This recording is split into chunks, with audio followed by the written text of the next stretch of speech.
আসসালামু আলাইকুম, hello everyone. তো বন্ধুরা, আজকে আমরা রিলেটিভ প্রোনাউন হুমের ব্যবহার শিখতে যাচ্ছি। তো গত কয়েকদিন আগে আমরা কিন্তু আপনার হু এর ব্যবহারটা শিখেছিলাম, রিলেটিভ প্রোনাউন। তো আজকে হুমটা শিখছি, তারপরে নিয়ে আসবো আপনাদের জন্য হুজ, তারপর হচ্ছে হুইজ, হোয়াট, দ্যাট। ঠিক আছে? তো এই যে রিলেটিভ প্রোনাউন, এগুলো কিন্তু আমাদের অবশ্যই জানতে হবে, কারণ আমাদের কিন্তু কনভারসেশন করার সময় আমাদের এগুলো খুবই প্রয়োজন। তো চলুন, আমি আজকে আপনাদের হুমের যে ব্যবহারটা আছে, কিভাবে ব্যবহার করবেন এই বিষয়টা আজকে আপনাদের ক্লিয়ার করে দিই। তো এখানে আমি আপনাদের একটা সেন্টেন্স বলি, তাহলে বুঝতে পারবেন যে কিভাবে এটা ব্যবহার করবেন।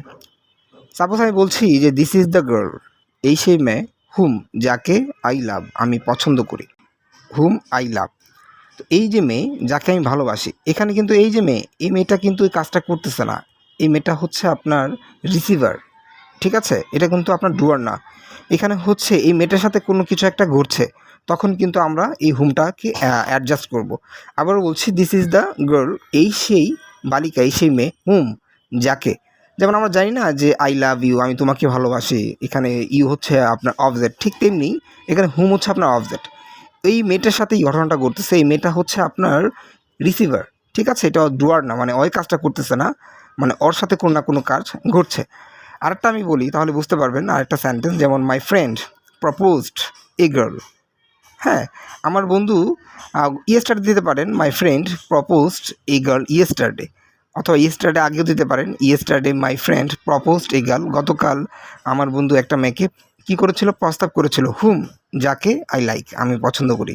এখানে দেখেছেন, এই যে এত বড় যে একটা সেন্টেন্স দিয়েছেন, এখানে কিন্তু আপনার ওই মেয়েটা, যে মেয়েটার সম্পর্কে বলা হচ্ছে, এই মেয়েটা কিন্তু কাজটা করছে না, ওই মেয়েটার সাথে ঘটনাটা ঘটছে, তাই ঠিক আছে? মানে ও হচ্ছে রিসিভার। হ্যাঁ, এখানে দেখুন, সাবজেক্ট হচ্ছে আপনার কি, সাবজেক্ট এখানে আপনি দুটো সাবজেক্ট কিন্তু ব্যবহার হচ্ছে, যেমন মাই ফ্রেন্ড প্রপোজড এই গেল, আমার বন্ধু একটা মেয়েকে কি করেছিল, মানে প্রস্তাব করেছিল, হুম, যাকে আই লাভ, আমি ভালোবাসি। মানে এখানে যে আইও সাবজেক্ট আছে, মাই ফ্রেন্ডও সাবজেক্ট আছে, কিন্তু ঘটনাটা ঘটতেছে কোন মেয়েটার সাথে, যাকে আমি পছন্দ করি। আচ্ছা, আরেকটা আমি সেন্টেন্স দিই, তাহলে বুঝতে পারবেন। যেমন বলতে পারেন, দ্য গার্ল হুম, যে মেয়েটাকে, দ্য গার্ল হুম, যে মেয়েটাকে ইউ তুমি গেভ মাই নাম্বার, তুমি দিয়েছিলে আমার number, is calling me over and over, অথবা এগেন অ্যান্ড এগেন। মানে যে মেয়েটাকে ভাই তুমি আমার নাম্বারটা দিয়েছিলে, সে তো আমাকে ভাই বারবার কল করতেছে, সে আমাকে কি করতেছে, বারবার কল করতেছে। আচ্ছা, আরেকটা বলি, the boy whom you slapped yesterday. ঠিক আছে? ছেলেটাকে যে ছেলেটাকে ইউ তুমি স্ল্যাপড, মানে কি, থাপ্পড় মেরেছিলে, ইয়েস্টারডে গতকাল, is the son of a chairman, সে হচ্ছে কি একজন চেয়ারম্যানের ছেলে। মানে গতকাল যে ছেলেটাকে তুমি থাপ্পড় মেরেছিলে, সে হচ্ছে কি চেয়ারম্যানের ছেলে। এখানে কিন্তু ওই ছেলেটা কাজটা করতেছে না, ও হচ্ছে আপনার রিসিভার। ডুয়ার হচ্ছে আরেকজন, তাই না? যেই থাপ্পড় মেরেছিল সেই কিন্তু হচ্ছে আপনার ডুয়ার, সেই কিন্তু কাজটা করেছে, ও জাস্ট এটা ভুক্তভোগী, সে হচ্ছে এটা অবজেক্টের কাজ করছে। আচ্ছা, তারপর আরেকটা বলি, দিস ইজ দ্য বয়, এই সেই বালক, এই সেই ছেলে, হুম, যাকে ইউ আর স্কল্ডিং, যাকে তুমি বকতেছো, যাকে তুমি কি করতেছো, বকতেছো।